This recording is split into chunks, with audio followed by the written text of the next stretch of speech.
मुफलिसी में जिंदगी गुजार रहा पाकिस्तान इन दिनों चीन और तुर्की के हथियारों के दम पर खुद को महाशक्तिशाली होने का भ्रम पाल बैठा है। कुछ दिन पहले ही तुर्की और पाकिस्तान की फौज ने जमीन और समुद्र में एक साथ अतातुर्क सिख 2021 के नाम से एक सैन्य अभ्यास शुरू किया है। पाकिस्तानी प्रधानमंत्री इमरान खान के गृह राज्य खैबर पख्तूनख्वा में जारी सैन्य अभ्यास में दोनों देशों की सेनाएं एक साथ आतंकवाद के खिलाफ तैयारियों को परख रही है।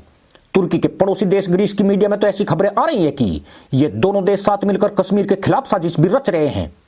ऐसे में पाकिस्तान और तुर्की में बढ़ती नजदीकी भारत के लिए चिंता का विषय बनती जा रही है। दरअसल तुर्की और पाकिस्तान दोनों शीत युद्ध के जमाने से अमेरिका के सहयोगी रहे हैं। अमेरिका ने रूस के खिलाफ इन दोनों देशों का सबसे ज्यादा उपयोग किया है। यही कारण है कि रूस को न केवल अफगानिस्तान से हार मानकर वापस जाना पड़ा, बल्कि यूरोप और भूमध्य सागर के इलाके में भी अपनी सेना का विस्तार बंद करना पड़ा। तुर्की और पाकिस्तान दोनों ताकत में भी लगभग बराबर हैं।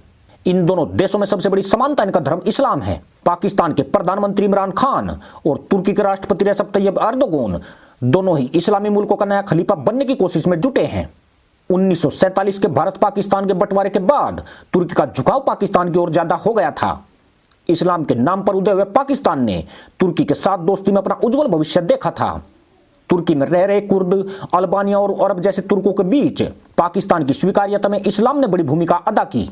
मुस्तफा कमाल पाशा की धर्मनिरपेक्ष सोच के बावजूद पाकिस्तान और तुर्की के संबंध धार्मिक आधार पर ही मजबूत हुए। 1970 के दशक में नेकमेंटिन एर्बकन के नेतृत्व में इस्लामी दलों के उदय ने तुर्की की राजनीति में इस्लाम की भूमिका को और ज्यादा मजबूत किया। इस तरह के राजनीतिक अनुभवों ने तुर्की की विदेश नीति को भी प्रभावित किया और पाकिस्तान के साथ तुर्की की नजदीकी का समर्थन किया।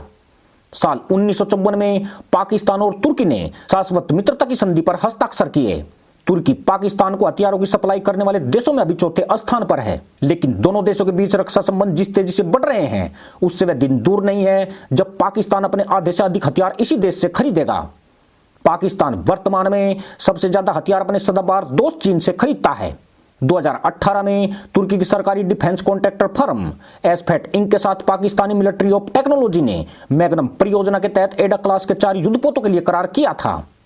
इसके अलावा पाकिस्तान ने तुर्की के साथ 30 की संख्या में T-129 अटैक हेलीकॉप्टरों की खरीद का भी सौदा किया है।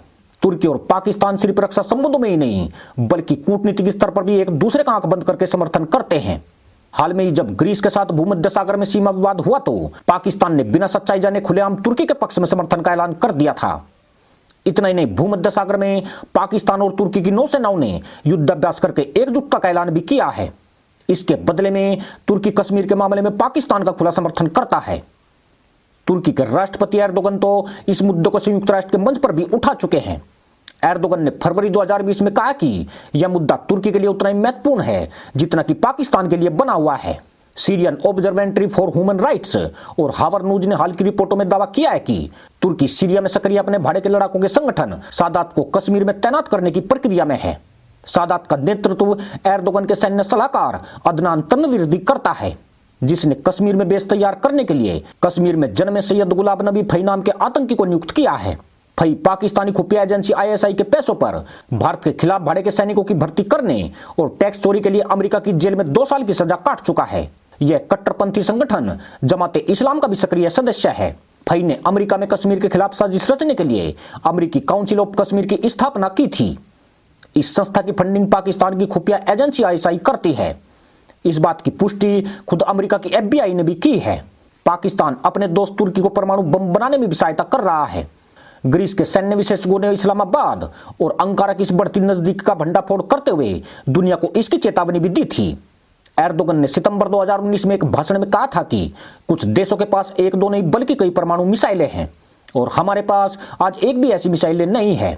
तुर्की के पास वर्तमान में 2 परमाणु रिएक्टर TR-1 और TR-2 है, जिसका रखरखाव तुर्की परमाणु ऊर्जा प्राधिकरण करता है। परमाणु बम बनाने के लिए तुर्की के पास समर्थ यूरेनियम पहले से ही जमा है। ऐसे में तुर्की के पास परमाणु क्षमता विकसित करने के लिए इच्छा शक्ति और कच्चे माल दोनों ही उपलब्ध हैं। वह पाकिस्तान की तकनीकी की मदद से खुद के लिए परमाणु बम को तैयार कर सकता है। इसी के साथ अनुमति दोस्तों, जय हिंद।